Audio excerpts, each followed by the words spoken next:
akkam jirtu nageenyi gooftaa isin yaa baay'atu baga jiraattan obboleewwan koo ayyaa nagaa keessanii ani obboleettiin keessan nagaa kooti galata waaqayyoo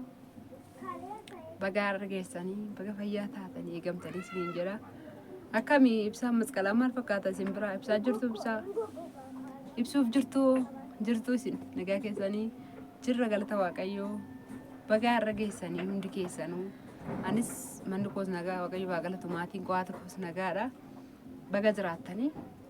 kabajamtoota soorsa yuutuubii isiniin jedha baga har'a geessanii isiniin jaalladha akkuma beekamoo ta'e warreen mana keenyaaf addisii taatanii sabiskiraayibii nu godha uumaa isinitti lakkaa'u boru isinis yuutuubii galtanii barattu sabiskiraayibii isinii godha maatiin haa ta'e tigistii jettu waan ta'eeraafi waaffalla harka taraa walliqaa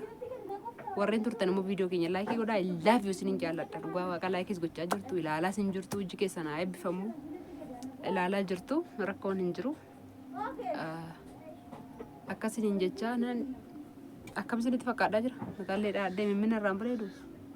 iddoo kudha tokko naa gootee birrii 70 nagaa fattee rifeensa agartanii birrii 70 firii 11 bichaa dhagu birrii 70 okkee habiiboche ayyachuut rifeensi birrii 70 yeroo ta'u isinna birrii 7 dhaachaa turtan immoo birrii 5 ani biyyatti yeroo hin jiru duratti yeroo birrii 5 dhaachaa ture yeroo birrii 5 haati kiyya shattee naannoftu sababni isaa mataan haati dhooftu hin guddatu deeminarraa naan jette mataan keessi naan bareedu deeminaan jette birrii naa kanatti yeroo sana innaa kana isiniin jedha amma akka nama machaa itti isinitti haasa'aa isin irratti naasa'u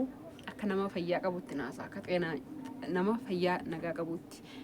nan dadhabee waan biraa miti kanaaf mugaatii dadhabbii naan jedha kaleessa soorii harsii hasallaa jechuuttan harsii maali isiniin jedhee maalin jedhee iyyuu barreesse harsii hasallaa deemaa irrachuuttan harsii maali jedhee jiru dhiifaman isiniin jedha warri immoo qubee haadha ammaa barreessita haa malee jettan illee yeroo tokko walii yoo dhooftan malee isiniin ilaalamu noormaalii yoo ta'e waan hundumaa qajeelchitanii waa softanii qajeelchitanii waa dhugaa dubbattanii dhugaa hojjettanii hin laalamu kanaaf waliin tokko kana lammanni immoo qubee haskuu qubee haadha ammaaf hin binde qubee jammaraatiin biti bitamee inni dhageegaa qubee jammaraatiin eessaa bitama isiniin jira darbeera kan biraatu immoo wayin isinitti mul'ufe innis maali seetanii akkuma beekamoo ta'e aannan akkana bira isheen jirtu hin beektu hundi keessanuu jechuudha. Garuu aannan neerumtee jettu kaleessallee aannan eessa si biraa dhatte jettu aannan manatti dhiiseen yookaan iddoo hojii ishiitti dhiiseen ani jaarsa koo fudhadhee mucaa koo fudhadhee harsii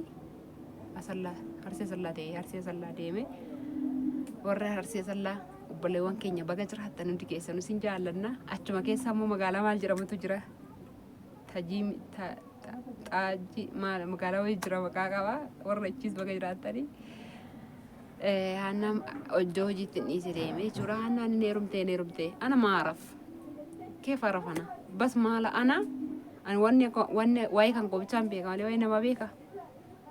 na dubbisuu dhuftee malee hirubuu dhufuu ishee ani quban qabu akkamitti obboleettii biratti heerumama maalis ta'u anaaf ishee gidduu nama tokkotu jira hangafa isheeti ani waaqayyoof haa galatuuti maalin beekaan na shakkisiisan ayyuu akkuma keessan na godhe akkuma isin taatan hin ta'anis amma mana kanaa baate illeeti dhugaa dubbachuudhaaf amma hojii waan takka na gargaartee na biraa baate amachuufi miti inni heerumtee laata aannan inni heerumtee jettu achi maazariin torbee kamsa kaleyaa silkiitti dawwaleennaan nagaa gaafattee aannan bee hojii galtee adoo koo jennaan hojii galtee miti hojii isa akkamii galteetti silkiin irratti dirgimu narraa kaasuu deddeddasi obboleessi kiyya immoo gadda magaalaa wayii deemeen jira meeshaa bitu inni narratti dhalate naa dawwalee muccuq godhe naa arrabse muccuq godhe ati hirmii nyaachaa jira naan jedhe maalinnaan hirmii nu nyaachifte ati namni du'e hin jiru waaqayyoof galandaa ta'u gaasheen immoo erga du'e tureera intalli kun 7 jedhan dhalattee naa abbaan keenya du'e kunoo ishee jaarsa barbaadaa jirti guddattee jechuudha kanaaf iyyuu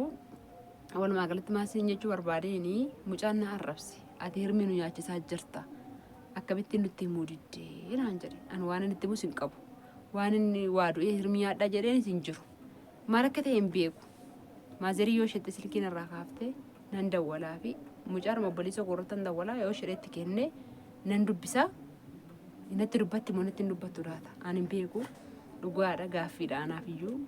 akkuma isin aannan ni heerumte moo eessa dhatte jettanii tarii abbaatu beeka waa isaa tarii waa oolaa laata meesha akkuma gammattan ta'uun isaan oolu akkamitti immoo dhufte jechuu dandeessu ana dubbisuu dhufte jaalallee ofii duruu qabattee jirti qabdi waan ta'eef dhoksaanii nafe naa mana jiranii haati koo guyyaa tokko bireediin irratti argitee hin beektu nan dhoksa waan ta'eedhaaf nan sodaadhaan isa bira dhufteeyyuu nan da'ee ka'e kanayyuu baay'ee ishii sodaadha dhugaa dubbachuuf akka huqqina ishii miti baay'ee naadha koo nan sodaadhallee nan kabajallee yeroo ishiin gajjettee wanta kanan hojjedhettu akkatti hin cinqama miilu mallee siif hin dhiqannaa naan jettee yeroo sana danda'ee gadi hin jiru naanni gitu cubbuu natti fuudhin jedhee nan sodaadhaan dhugaa isiniin jedha baay'ee ishii jaalladhas lakki yaada koo jetta gaaf tokko naan jetti garuu aannan immoo ishee biratti iftoo hiriyaa ta'anii haadha koo fi aannan immoo waamoon oduun isin gammattan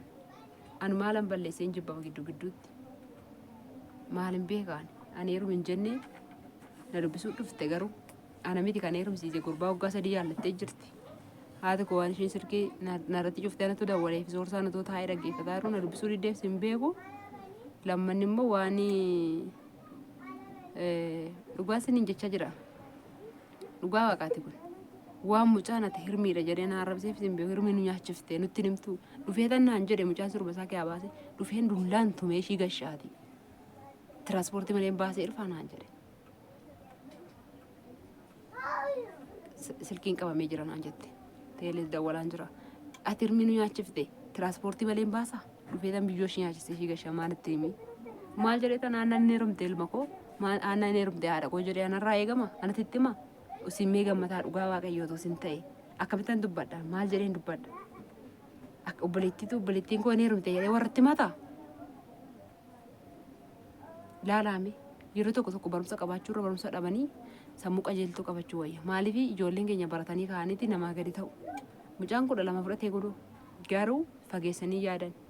jechanni naan jedhe moonee koo baadheen gabaa keessa jira aduu sana dhugaadha warra qaaqee qaalitti beektan gabaa qaaqee qaalitti hin jira ada guyyaa arfaffaa'uun sadaffaadha gaafanni jechicha naan jedhe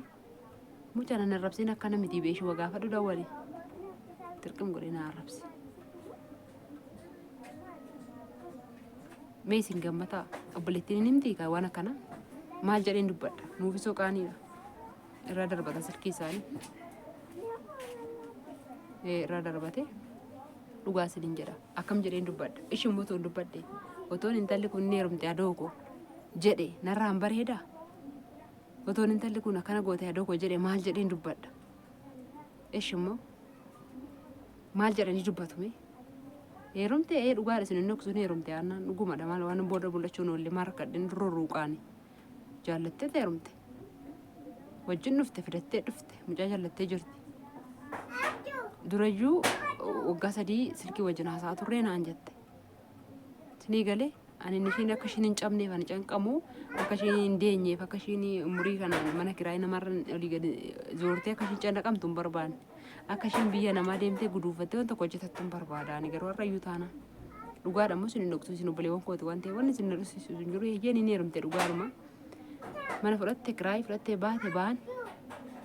gurbaadha biyyaa wajjin dhufanii inni iddoo ta'e ture dhiyoo kana wal arganii wal fudhatanii mana ofiitti galan mana kireeffatanii warqanni immoo hin argamne jara keenyaatti ituu isin ta'e maal jettu beekanaan maalan balleesse sababan qaanii kashiitiif dhokseefanii arrabsama sababa qaanii isheetiif jedhee ani dhokse obboleettiin ani maalan balleesseen arrabsama mucaan mucuu godhee na arrabsee dhugaa waaqayyoo isinitti hima ani heerum hin jenne isheetu jaallatee jira gurbaa isheetu biyya garuu biyyatti wajjin haasaa turanii waggaa 3 wajjin haasofnetti inni dhufee na biraa baatee deeman wal bira maal umurii kanaan immoo dhiisii jechuun hin danda'u waan barbaades ta'u namni yeroo dargaggummaa isaatti nama hin dhaga'u fedha isa kana ofii sana bichaa dhaggeeffata malee kanaafiyyuu homaa gochuu hin dandeenye silkii yeroo 3 yaalee yeroo 3 nuna dide dhugaa isiniin jedhaan homaa gochuu hin danda'u nas hin taazzabiina nas hin jibbiina warri na taazzabdan yoo jiraata warri na jibbitan yoo jiraata soorii na kanan taazzabne kanan jibbine ayyeerume aannan jennee harrallee taanaan ani waan inni ishiidhaa yaade waan inni ishiidhaa karoorsa akka ishiin biyya namaa deemtuuf tokko lammanni immoo gaxariitti akka ishiin gabareetti heerumte qallaba gaarii mana ishiitii ammaarrattee daasgafattee nyaattuun barbaade malee akka isheen magaalaa humnaan jiraattuun barbaanne ture. Egaa yeroo kana ishee mitiitii dhugaa waaqayyo sinitti himaa mucaa koo moonee waan nan dhiisi jedhee sana hin dhiisu. Isuma harka kootiin qabee jiru sana waan silkiidhuma kana yeroo baay'ee silkii isa biratti dubbachuu fi viidiyoo hojjechuu nan dadhabe. Maaliif ciibsadhee tanoonni shinaa jedha kana achi nan dhiisa gaafa inni olee bulu hin jiru amma dhugaa otoo viidiyoon gadhiisiin eshinaan jedhu moonee. Silkiidhuma gurra kootti qabadha taanaan ammuma iyyee ammuma tarii ijoollee warra karaa keessa wajjin haasa'aa jirtan hin beektu akka inni iyyuu dhugaa isin hin jaa silkuma natti kennidha. Silkuma nyaachuudhaaf mucaan hin nyaata silkii baatee narraa bulee yoon harma itti kenne harma didee silkii baata silkii as kenne silkii itti kenne afuritti deebi'a.